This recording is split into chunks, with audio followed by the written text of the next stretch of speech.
দিয়ে দেবো বেরেস্তা। কি সুন্দর একদম গলে গেছে আলু, এইভাবে কাটলে তো। নমস্কার, রূপসা রান্নাঘরের নতুন একটা ভিডিওতে আপনাদের সবাইকে স্বাগত। আজকে আবারও চলে এসেছি নতুন একটা রেসিপি নিয়ে। আজকে দেখাবো আলুর বিরিয়ানি। চিকেন নেই তো কী হয়েছে, আলু দিয়ে বিরিয়ানি করলে খেতে দারুণ লাগে।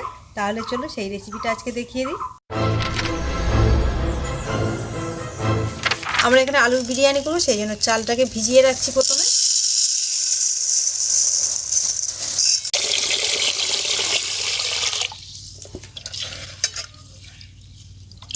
চালটা আধ ঘন্টা ভিজিয়ে নিয়েছি, আর ভেজানোর পর ভাতটাকে এইবারে রান্না করে নেব। এইবারে দিয়ে দেবো গোটা গরম মশলা আর তেজপাতা, দিয়ে দেবো নুন, আর দিয়ে দেবো অর্ধেক পাতিলেবু। ভাতটা তাহলে খুব সুন্দর সাদা হবে।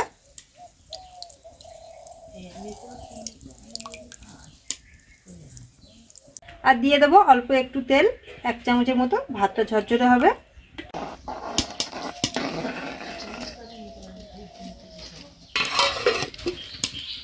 ভাতটা এদিকে বসিয়ে দিয়েছি, ততক্ষণ ভাতটা হোক। আর এইদিকে আলুটাকে একটু ম্যারিনেট করে নেব। এই যে এখানে আলু নিয়েছি, আর আজকে বানাচ্ছি তো আলুর বিরিয়ানি, সেজন্য তো আলু তো লাগবে। আলুগুলো একটু বড় বড় সাইজ করে কেটে নিয়েছি, 2টো আলু। আর আলুগুলোকে এই যে একটা কাঁটা চামচ দিয়ে এইভাবে একটু খুঁচে নিচ্ছি, তাহলে মশলা মাখিয়ে রাখবো, মশলাগুলো খুব ভালো মতো ঢুকে যাবে।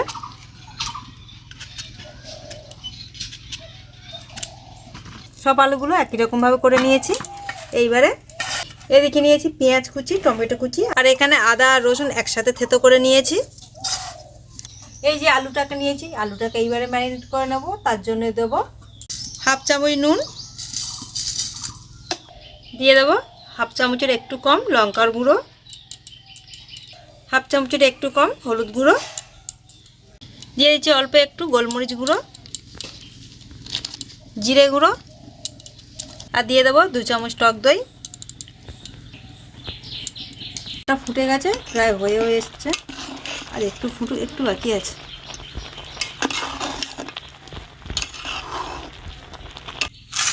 এইবার মশলাগুলো আলুগুলোর সাথে খুব ভালো করে মেখে নেব।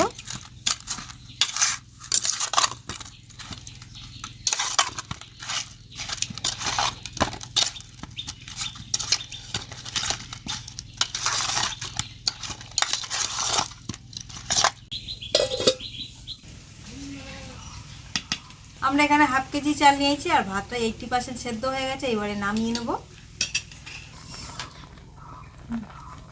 ভাতগুলো খুব সুন্দর বড় বড় হয়ে গেছে, আর 80% সেদ্ধ হয়ে গেছে। এইবার এই ছানটা দিয়ে ভাতগুলো জল ঝেড়ে নামিয়ে নেব।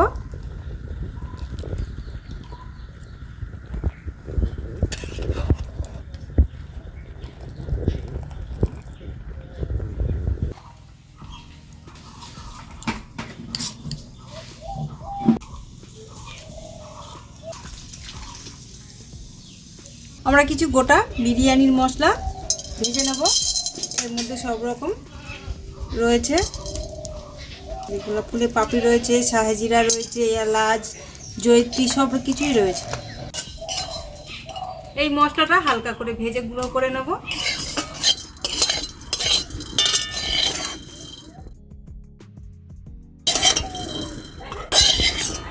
কড়াইতে তেল দিয়ে দেবো বেরেস্তা ভাজার জন্য।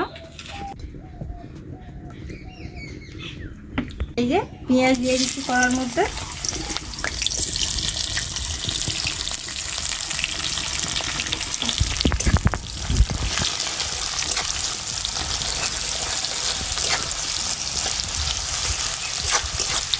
আমরা এখানে মাঝারি সাইজের পেঁয়াজ দুটো নিয়ে নিয়েছি। পেঁয়াজ দুটো কেটে বেরেস্তা ভেজে নিচ্ছি। আলু কষার সময় বড় সাইজের পেঁয়াজ একটা দেবো।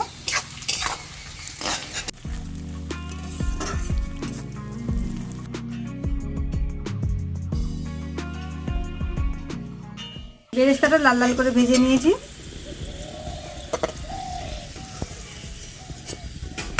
এইবারে কড়াইতে দিয়ে দেবো পেঁয়াজ,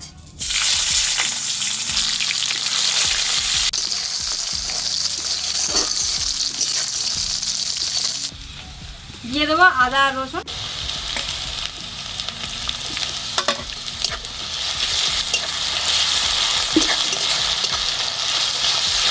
পেঁয়াজটা ভেজে নিয়ে ওর মধ্যে আদা রসুন বাটা দিয়ে দিয়েছি 2 চামচ। এইবারে আদা রসুনটাও একটু ভেজে নেব। এইবারে দিয়ে দেবো একটা কুচানো টমেটো,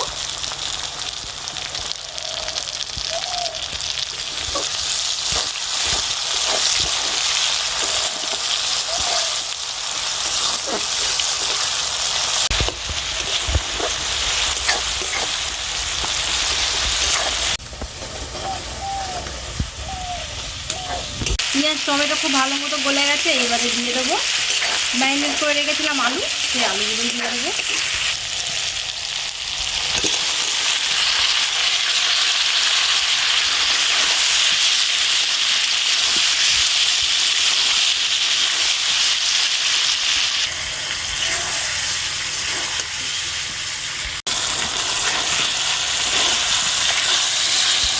আলুগুলো মশলার সাথে খুব ভালো করে কষাতে হবে।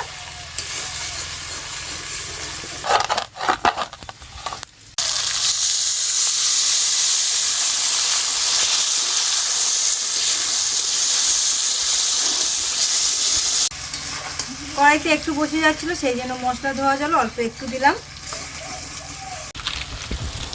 বিরিয়ানির যে ভাজা মশলাটা করেছিলাম সেই মশলাটা গুঁড়ো করে 1 চামচ দিয়ে দিচ্ছি। 1 চামচ গোলাপ জল,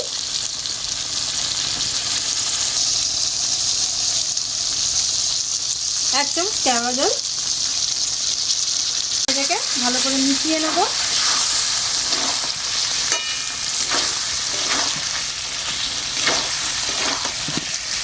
এইবারে আলুগুলো সেদ্ধ করার জন্য দিয়ে দেবো জল।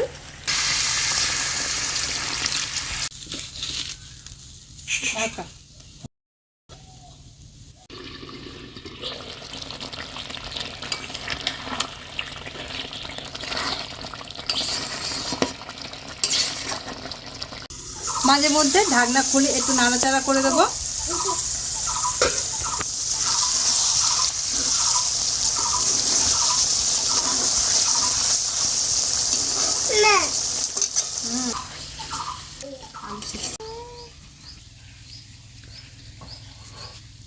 বাহ, খুব সুন্দর বেলা হচ্ছে, বাহ হেভি হচ্ছে, বাহ। আলুগুলো সেদ্ধ হয়ে আসছে, এর মধ্যে দিয়ে দেবো গরম মশলার গুঁড়ো, অল্প একটু দিয়ে দিচ্ছি গরম মশলার গুঁড়ো।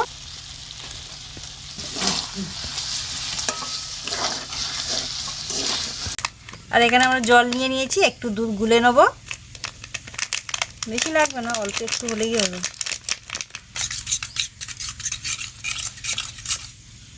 এইবারে দিয়ে দেবো আলুর মধ্যে ভাতটা খুব সুন্দর ঝরঝরে হয়ে গেছে।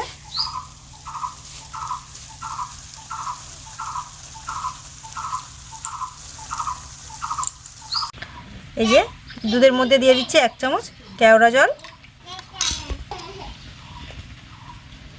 1 চামচ গোলাপ জল। এটা ভাতের ওপর থেকে দিয়ে দেবো।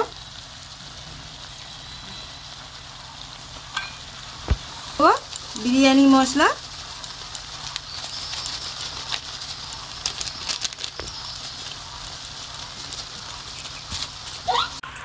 দিয়ে দেবো বেরেস্তা,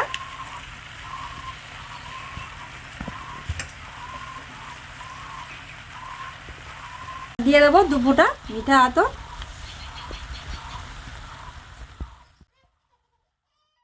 আর দিয়ে দেবো বিরিয়ানির মধ্যে ঘি।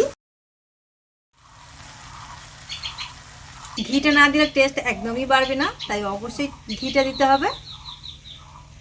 এইবারে এটাকে ঢেকে দেবো, একদম এটা হেভি ভালো লক হয়। 15 মিনিট দমে রেখেছিলাম, এইবারে খুলে নেবো।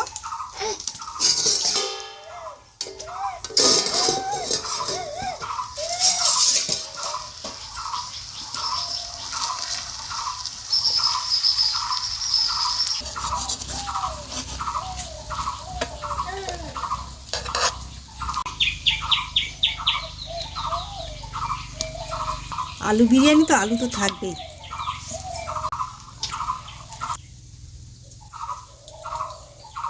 এই যে গরম গরম আলুর বিরিয়ানি রেডি হয়ে গেছে, আর খুব সুন্দর সেন্টও উঠেছে, আর আলুগুলো কিন্তু খুব সুন্দরভাবে সেদ্ধ হয়েছে। আর এই রেসিপিটা যদি ভালো লাগে অবশ্যই রেসিপিটা বানিয়ে খেয়ে দেখবেন, কেমন লাগলো কমেন্ট করে জানাবেন। আর ভালো লাগলে লাইক আর সাবস্ক্রাইবটা অবশ্যই করে দেবেন। কি সুন্দর একদম গলে গেছে আলু, এইভাবে কাটলে তো ভাতের ওপর তো সমস্যা।